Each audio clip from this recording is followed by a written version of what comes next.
No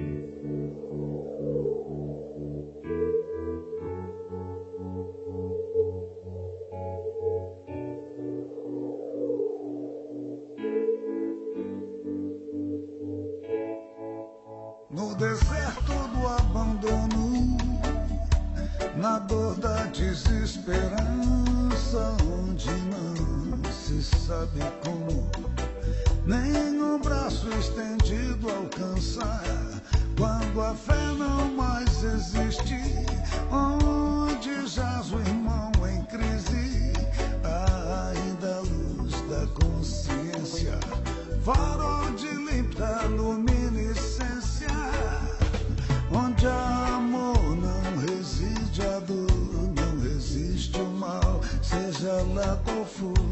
Onde há amor não reside a dor, não resiste o mal, seja lá qual for.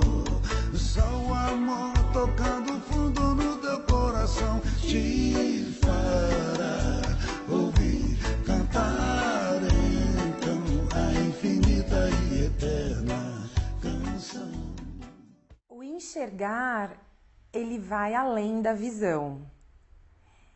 Eu posso enxergar com a senso-percepção, posso enxergar com o olfato, então eu posso enxergar com a atenção que eu tenho num determinado ambiente e o ver, né? Eu costumo dizer, tem muita gente que vê e não lê, tem muita gente que vê e não enxerga, né? O ver é usar o teu órgão sensorial, né? E os olhos para uma função. Mas o enxergar, ele é muito mais amplo.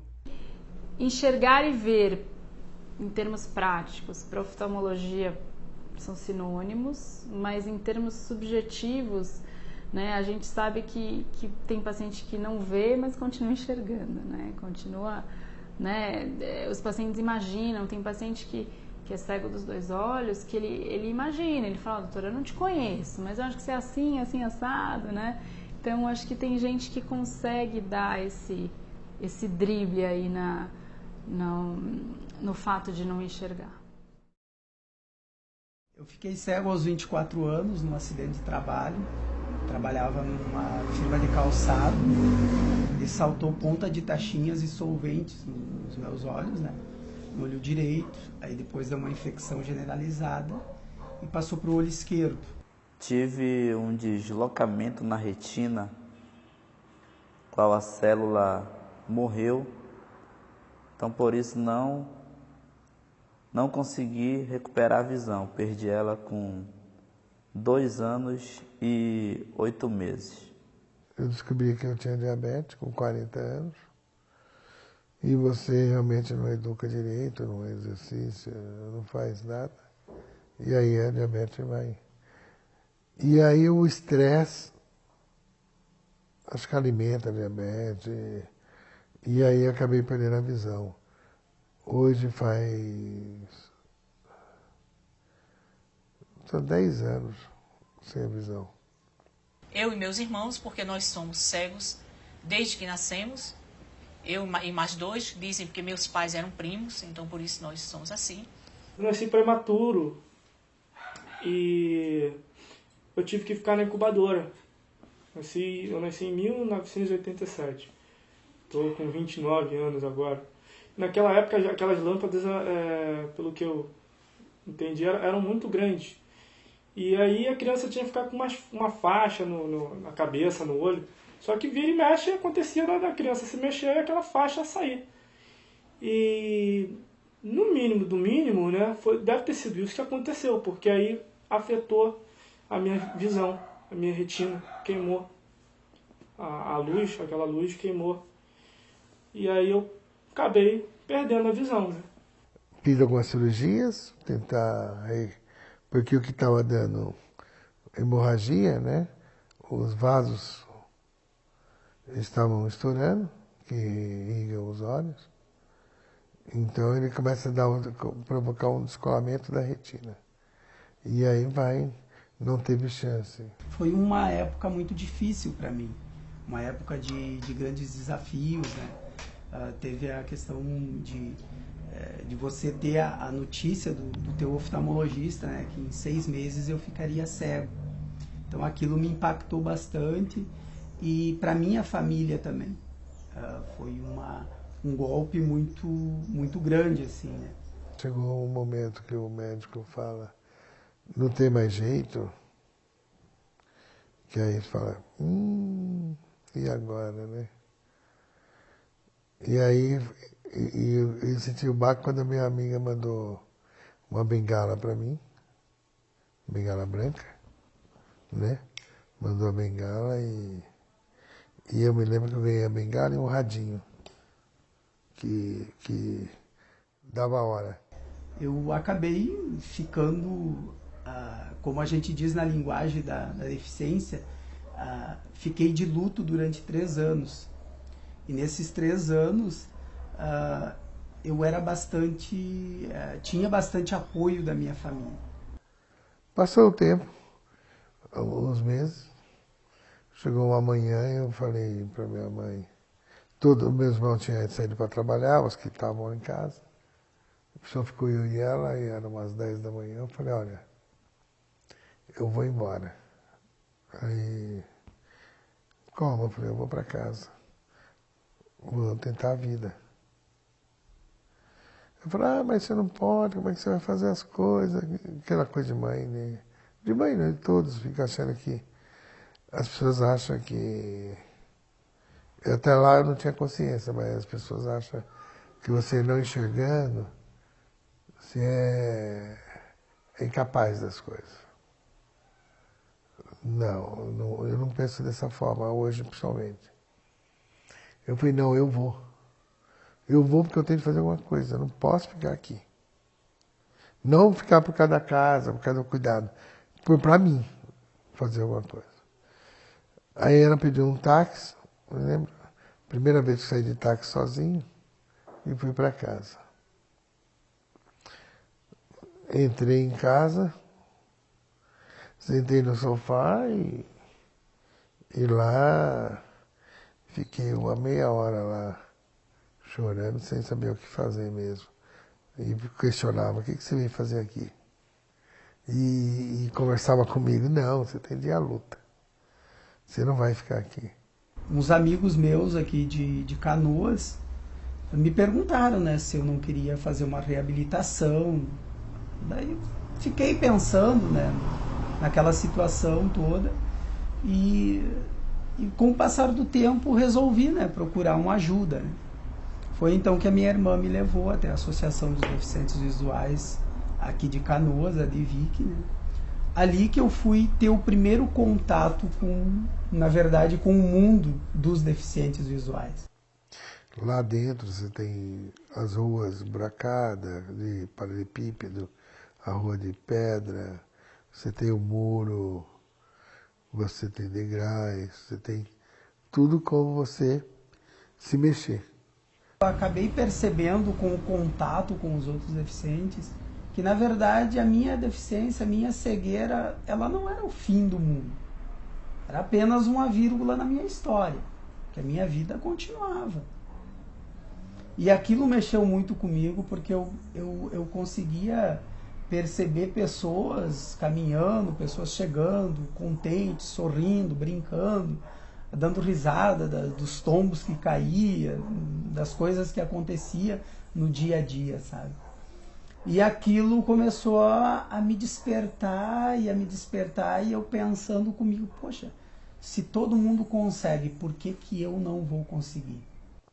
Aí você vai para a rua, onde eles vão te ensinando a você andar com a bengala, a dar os passos, a fazer o leque, a se proteger, né? Então tem os lugares que dá para você aprender isso um pouco. Eu cheguei para o diretor da escola na época, que era o Eri Domingos, e disse, não, eu quero e tenho certeza que eu vou conseguir, só que eu quero colocar metas. Eu quero em 8 meses aprender o braille, eu quero em 2 meses estar andando sozinho e quero voltar a ser o que eu era. Daí ele Aí teve algo também que ele me disse que foi: Valdir, tu esquece o que tu já viveu. Tu tem que começar a tua vida daqui para frente. Você tá nascendo de novo. Você vai aprender a andar, você vai aprender a falar, você vai aprender a se comunicar com as pessoas. Você vai ter um mundo à parte.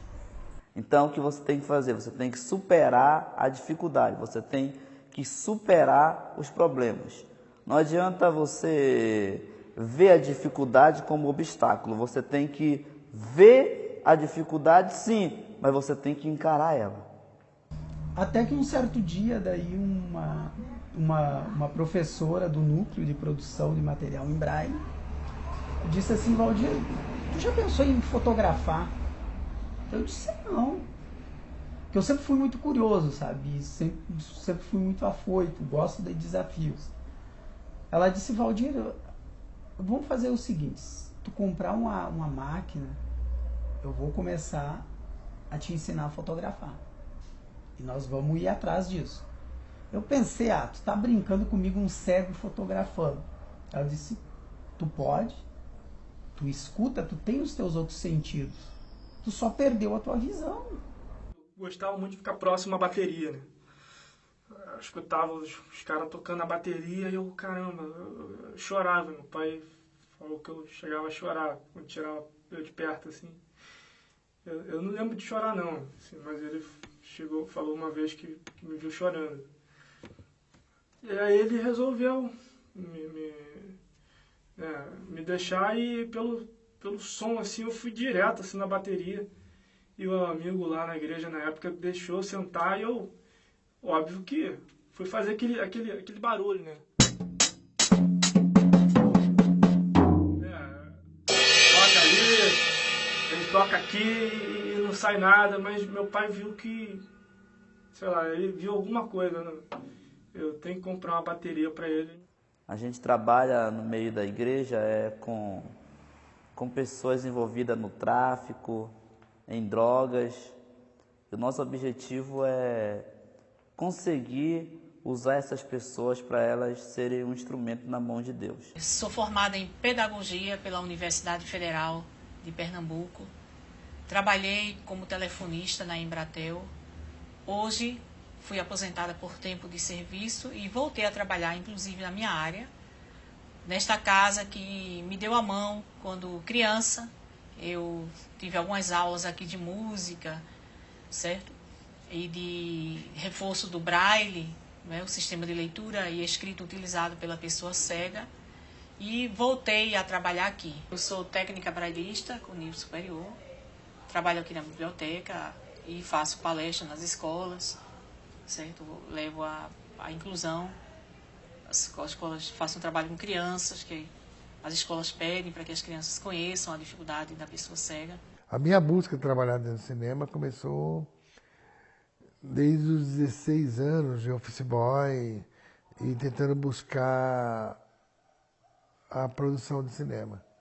Por uma coisa, sei lá, eu sempre gostei de cinema desde pequenininho. Eu fui trabalhar numa distribuidora de publicidade de cinema. Depois eu fui trabalhar numa agência de publicidade e propaganda. E depois eu fui para uma produtora. Então eu fui sempre tentando buscar o meu caminho na produção. E eu comecei então assim mesmo, dentro de produção mesmo, depois que eu fiquei nesse estágio, nesse tempo de office boy, eu comecei com 18. Quer dizer, mais ou menos com 18 eu estava já para 17. Eu comecei a fazer meu primeiro trabalho no longa-metragem. Chamava O Rei da Noite, com Paulo José Marília Pera. E direção do Hector Babenco. Eu pontuo muito a fotografia porque é aquilo que eu gosto. Mas eu faço pintura em tela também, né? Pinto tela. Faço escultura em pedra-sabão. Sou massoterapeuta, né? Mas o que me desafia é a fotografia. Então é aquilo que eu coloco mais, assim, sabe? Porque eu não sei se algum de vocês fotografa, Mas você pegar uma máquina quando você enxerga e apontar para alguma coisa e fotografar é fácil. Agora, você pegar uma máquina quando você não enxerga e apontar para o barulho, para um perfume, para o calor, é diferente. Ali existe toda uma essência. E é isso que eu fotografo, a essência das coisas. E também resolvi trabalhar numa empresa. Essa empresa chamada Rinode, que é uma empresa que trabalha com produtos cosméticos. Então, nessa empresa, eu tinha muita dificuldade de trabalhar nela. Primeira, como é que um cego vai vender alguma coisa? Segundo, as coisas não estavam em braille para mim. Fui vendo as possibilidades, usando o fato para conhecer o cheiro dos perfumes, usando a numeração que estava nas amostras. Enfim, a vida, se existe dificuldades. A dificuldade, talvez, aqui no meu caso, foi a cegueira para entrar nessa empresa. Mas eu venci a dificuldade e hoje estou trabalhando e, graças a Deus, eu estou bem de vida e também já aproveito para ajudar essas pessoas. Eu prefiro que as pessoas me olhem muito mais como um músico, que toque bem, não como um cego que toca a bateria. Né? Sim, tenho buscado isso, tocar direito, tocar bem. Se você dá 100% para viver o teu dia a dia, eu tenho que dar 120%. Eu tenho que dar 20% a mais para mim viver. Porque a sociedade hoje ela é uma selva. E a gente tem que estar preparado para andar nessa selva.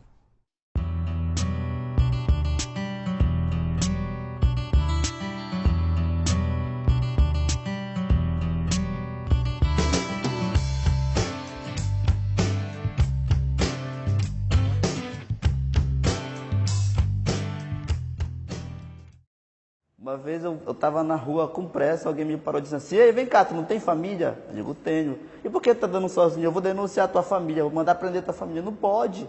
Você, peraí, eu tenho minha vida pessoal. Eu preciso me divertir. Então tem gente que pensa que só porque a pessoa é cega, tem que ter, às vezes, até o cuidado exagerado, isso sufoca qualquer deficiente físico, qualquer deficiente na relação física. Nesse caso, a minha é visual. Então, eu acho que o pior preconceito é quando você não acredita no potencial de um deficiente. As pessoas formam algo muito grande por falta de conhecimento sobre a pessoa com deficiência. E quando é um deficiente visual, se torna um pouco maior, porque qual é o impacto que as pessoas têm? O cara é cego. Como é que tu vai fazer algo no escuro? É a primeira pergunta. Eu sei porque eu me fazia isso. Às vezes, para andar na rua, né, eu tenho que atravessar. Então, eu peço ajuda mesmo. Eu acho que eu me tornei mais comunicativo por conta disso, né? De pedir ajuda, né? De falar que precisa atravessar. E às vezes a galera já até saca: "Não, tu vai atravessar, eu te ajudo." A galera já vem, né? Graças a Deus, aqui no Rio, o pessoal é bem assim, né? Tristeza não é ser cego. A tristeza se for falar de tristeza, né, é essa a realidade que o Brasil tem da gente. E as pessoas não procuram nem pesquisar, entrar um pouquinho no nosso mundo. Eu lembro quando eu fui comprar a minha primeira casa, primas nossas: "Não, você tem que morar aqui." Por quê? Quem tem que morar aqui, dizer onde eu moro, sou eu. Eu hoje procuro um lugar que seja perto de farmácia, de parada de ônibus, de padaria, de supermercado, certo? Por uma comodidade minha, mas se eu quisesse, podia procurar longe. Você vai num bar, vamos em dois, num bar, sentamos lá no balcão. Ele não pergunta para mim o que eu quero, ele pergunta para o outro: o que ele vai querer? Eu sou cego, eu sei o que eu vou querer, porque é muito louco. Ele vai perguntar para o outro o que eu vou querer. Aí o outro pergunta para ele: o que você quer? Aí eu falo para ele e passa para o outro. Falou: gente, eu sei o que eu quero, eu falo. Só se eu falar comigo, eu falo, eu respondo. E é engraçado, tipo, se eu tiver com um amigo, a pessoa vai perguntar: então, a conta deu isso pro cara. E se eu for pagar a conta? cara não sabe, né? Então já aconteceu de eu estar com a minha família e eu perguntar, ele quer o quê? Aí eu brinco, não, ele quer isso aqui, ó. O deficiente tem que ter postura. Tem que colocar para as pessoas, não, eu estou aqui, eu defino o que é para mim ou não. Se existe um preconceito dentro da pessoa, como eu sempre digo, é você que tem que tirar o preconceito. É você que tem que mostrar para ela que você é diferente, porque ela ainda não conhece, ela não vê a tua capacidade. Então, qual é o meu papel como deficiente? É de chamar a atenção dela de maneira educada e dizer, olha, eu estou aqui, pode sim reportar a mim. Ou a pessoa que está do meu lado, como sempre acontece, às vezes a minha esposa, ela diz, olha, tu quer falar, tu fala com ele. Eu não respondo por ele. A pessoa não tem culpa se ela enxerga você como uma pessoa inferior, porque ela não conhece, ela não tem um curso ou ela não tem um preparo que algum amigo seu ou um parente seu já tem. Então são maneiras que você consegue ir passando para a sociedade, para as pessoas, que a gente está ali, a gente não é invisível.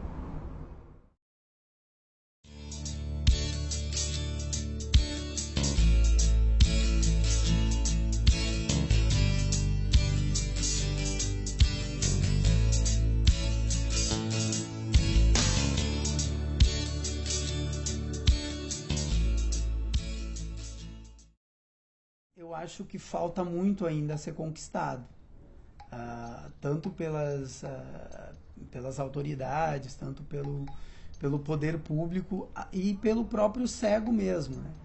Então, eu acho que para ter esse equilíbrio, eu acho que as associações elas deveriam focar mais na questão das escolas, entendeu? De levar para as escolas essa busca, né? Essa inclusão do deficiente. A cidade não é adaptada para nós, deficientes, né? A gente tem que ser malandro, né? Tem que usar de malandragem para poder andar na cidade. Porque até as pessoas que estão começando a andar agora, né, tem muita dificuldade. O cego ele passa por dificuldade, principalmente quando ele começa a andar sozinho. Eu acredito muito na inclusão, mas ela foi feita de maneira errada. Ela foi imposta para as pessoas. Ela não teve um terreno preparado para fazer essa inclusão. Inclusão, o que é inclusão? É incluir você a todo mundo, né? Ali no meio de todo mundo, né? Não ser excluso. Só que quando você ia no cinema, no teatro, principalmente, agora você, quando tem audiodescrição somente, eles te colocam naquele lugar. Então você não pode sentar onde você quer. Se eu estou acompanhado, acompanhado, ou ele tem que sentar junto comigo naquele lugar, ou ele não pode. É um pouco complicado, porque às vezes o filme é muito visual, a novela ou o jogo é muito visual. Suponhamos que tem alguém narra um jogo. Olha, lá vai o jogador, bateu e não fala para onde foi a bola.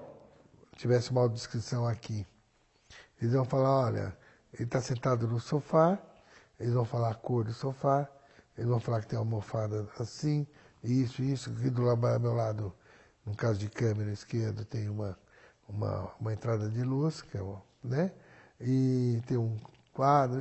Eles, dentro das brechinhas ali, eles vão colocando. É meio difícil, porque muitas vezes você não tem, que nem eu estou falando aqui, o cara vai fazer uma discussão, vai bater com a minha voz. Então pode ser que atrapalhe. A bengala são os nossos olhos. Não existe um cego sem bengala. Para saber o que está no chão, na frente, se tem alguma pilastra. Então a gente anda, toca a bengala para lá ou para cá. É uma forma da gente se locomover e que a gente possa então localizar os obstáculos e não bater neles. Se eu estou andando com ela recolhida aqui dentro, qualquer dúvida minha, recuou ela. O uso do óculos, ele mais assim, por causa do vento. Como eu não tenho lágrima, por exemplo, ele secou meu canal lagrimal, eu não tenho aquele ressecamento crônico. Mas o vento, ele provoca dor. Um mosquito, um galinho, qualquer coisa, ele te ajuda, sabe? Até a gente com a mão pode bater no olho, sabe? O óculos é uma questão de charme, uma questão assim de você se livrar do sol, certo? Mas que não é um óculos escuro, que não intervém em nada. Mas assim, você bota, né? Por mais que tu não enxergue, tem a questão da estética. A gente vive numa sociedade meio que ela dá muita importância a isso, né? Eu comecei a estudar o Braille com 10 anos.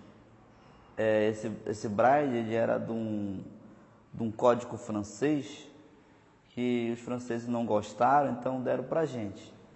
Ele é realmente bastante bom, o Braille, porque a gente aprendeu a ler, a gente aprende a escrever. Então, como vocês estão vendo, o alfabeto, cada letra tem uma determinada quantidade de pontos. O A, por exemplo, é o ponto 1. O B são os pontos 1 e 2. O C é o ponto 1 e 4. O D, o ponto 1, 4 e 5. Porque a célula completa é 1, 2, 3, 4, 5 e 6. Essa máquina aqui é a máquina de datilografia Braille, certo? É um dos recursos que nós utilizamos para escrever o Braille. Então, ela tem 6 teclas, porque Luiz Braille ele foi muito inteligente. De 6 pontos, ele fez 63 combinações. E essa máquina com 6 teclas, se eu quiser escrever a letra A, eu só escrevo um ponto. Se eu escrever a letra B, eu só escrevo essas 2 teclas, que é o ponto 1 e 2. Se eu quiser escrever a letra C, eu escrevo 1 e 4, porque aqui é 1, 2, 3, 4, 5 e 6. Então, eu escrevo 1 e 4. Se eu quiser escrever a letra D, eu escrevo 1, 4 e 5. A letra E, 1 e 5. E se eu quiser escrever os 6 pontos, que equivale ao E acentuado, eu bato as 6 teclas de uma vez. E aqui eu vou lendo A, B, C, D, E, o E acentuado, que são os 6 pontos. A questão de tecnologia, ela ajuda bastante. Que nem eu tenho o celular, onde eu tenho o voice-over, né? Ele 12h37. Ele fala. Então... Desbloquear. DOSVox. O que você deseja? Então, o computador é assim. Eu abro ele, como ele já está com o aplicativo aqui colocado, então ela já fala. Leitor de documentos. Informe o nome do arquivo. Eu tenho alguns arquivos aqui, né? E aí eu vou, que nem o roteiro.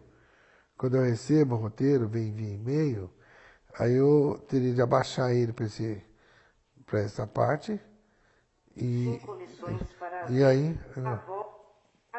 Apostila dos Vux. Apostila. Qual guia eu gostaria de ter? Fui, logo no começo, alguns anos atrás, eu me inscrevi, muitos anos atrás, 8 anos já. Eu me inscrevi e nunca veio, né? Me inscrevi lá nos Estados Unidos, acho que é a IRIS, se chama. E nunca saiu. E fala que a fila é enorme, enorme. Lá eles dão para o mundo inteiro e, de repente, vem para o Brasil um cão só esse ano, outro ano vem 2, o outro ano não vem. É mais ou menos assim. O cão-guia são opções que alguns deficientes fazem. Eu acho que cada um tem a liberdade de fazer suas opções, né? Eu, no meu caso, eu não sou adepto ao cão-guia. Não porque eu não goste, mas eu acho que é privar o animal da sua liberdade. São Paulo tem algumas coisas, alguns pontos, para poucos em termos assim. Estou andando na Avenida Paulista, lá tem o piso tátil. Só ali. Né? Tem um trecho ali perto de onde eu morava, ali no Oscar Freire, tá vendo? Estou falando do Oscar Freire, que ia até o metrô. Até uma vez o cara achou que era eu que tinha mandado fazer, eu falei que sim. Mas é uma quadra só. Você chega num banco, você tem pista tátil, você tem rampa, você tem tudo. mas falta o acesso humano, que é o mais importante. Tu chega lá, não tem ninguém para te receber. Tu fica lá. O que um cego vai fazer?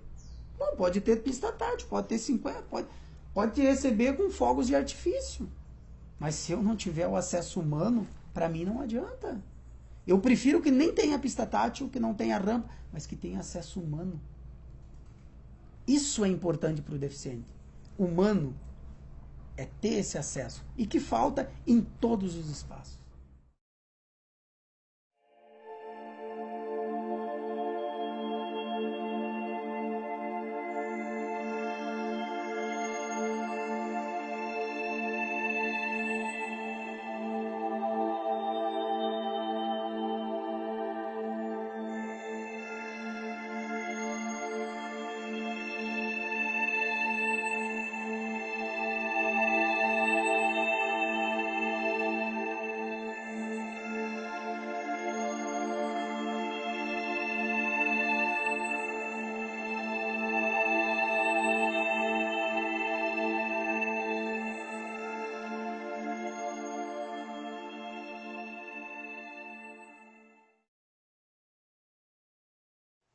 Uma coisa que as pessoas muita perguntam, o que você vê, né?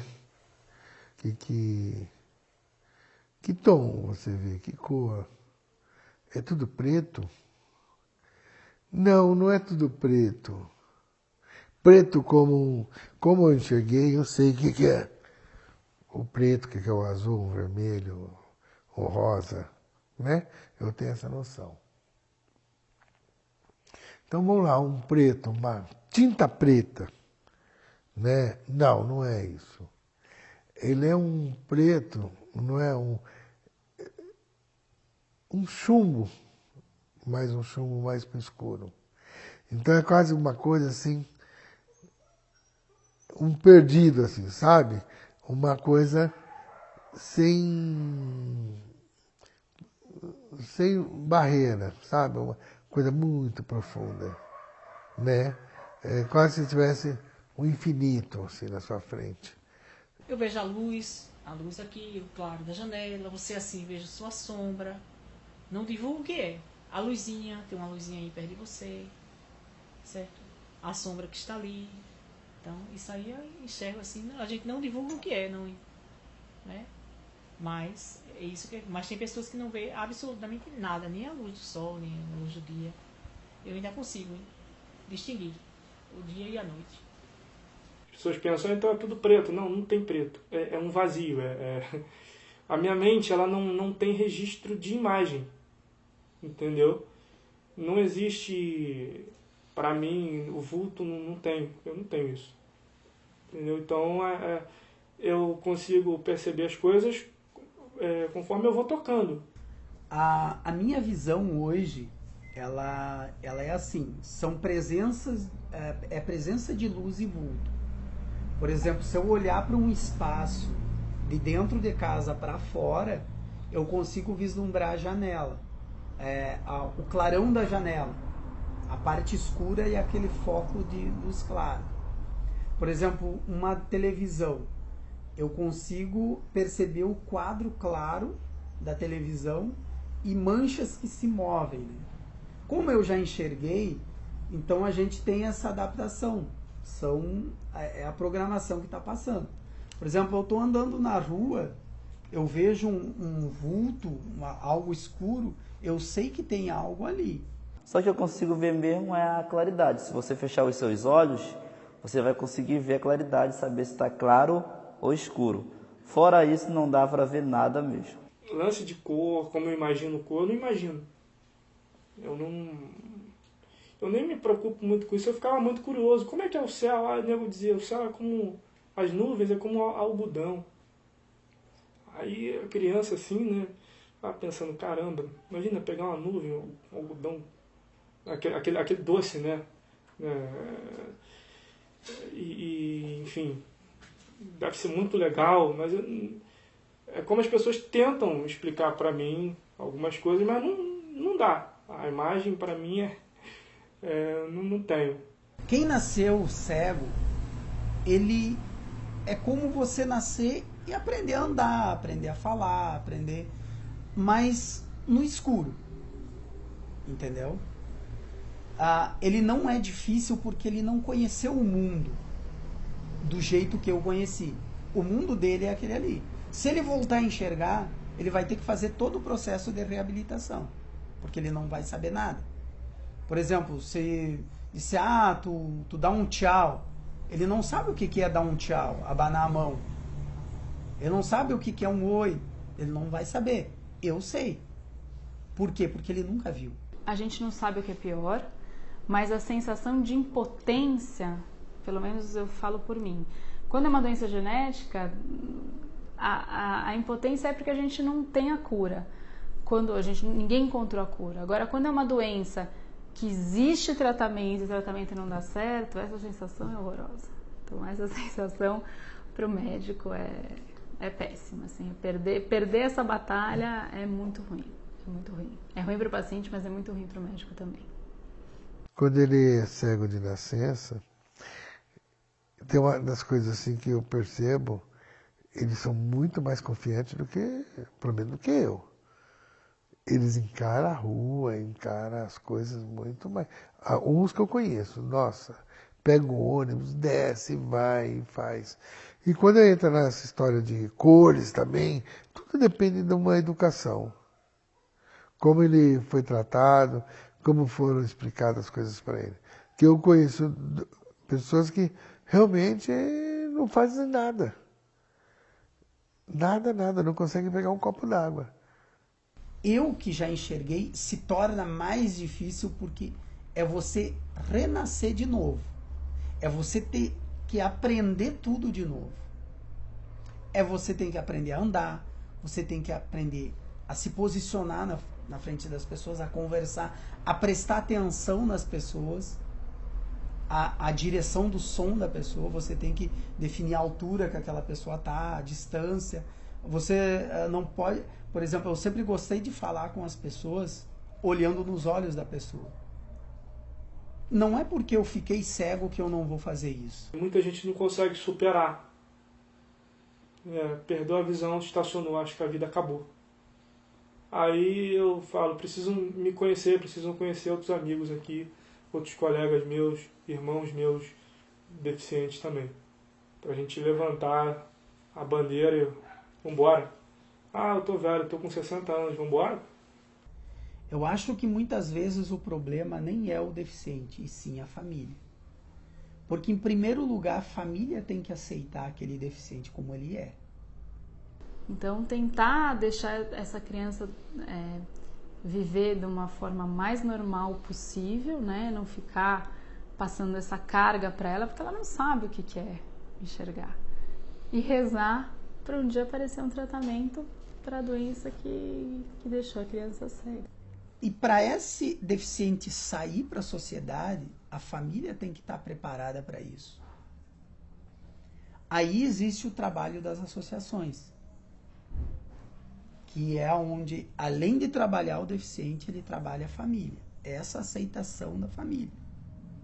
E essa estrutura familiar é que é a âncora. Eu sei por mim. Se eu não tivesse o apoio da minha família, eu não estaria aqui hoje. Eu estaria, de repente, trancado dentro de casa. Foi o apoio da minha família. É difícil? É muito difícil. Para um pai, para uma mãe, ter um filho com deficiência é muito difícil. Se uma mãe recebeu a notícia de que o filho vai ser deficiente visual, né, ou de alguém que ficou deficiente depois de uma certa idade, não sofram sozinhos. Comuniquem, falem, comentem as suas experiências, né? Se de repente observar que o grupo de apoio não está muito perto, chama, ou procure outros grupos de apoio, né? De repente a gente tem ali família, amigos que se assustam também, muitas vezes com a notícia, e a gente tem várias formas de lidar com o susto. Muitas vezes a gente se resguarda, outras vezes a gente vai e tenta ajudar de qualquer forma, mas nunca sofram sozinhos. Eu digo que não desista, certo? Não se deixe levar pelo que as pessoas dizem. Não desistam. Busque todas as alternativas até que elas possam ser esgotadas.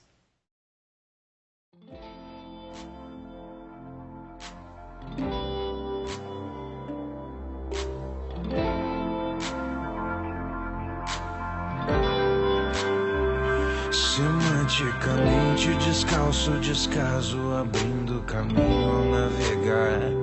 Navego destino a destino, sem porto ou vizinho em que eu possa descansar. Meus passos são largos, distintos, marcando pegadas, evito disfarçar. Exemplo é amigo pra quando há perigo em estrada em que ouse se embrenhar.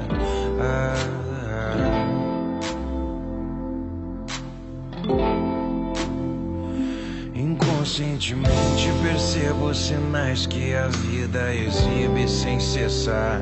Escolho escutar sem saber o que de fato eu devo ou não devo assimilar. Meus passos são largos, distintos, marcando pegadas, evito disfarçar. Exemplo é amigo pra quando há perigo em estrada em que ouse se embrenhar.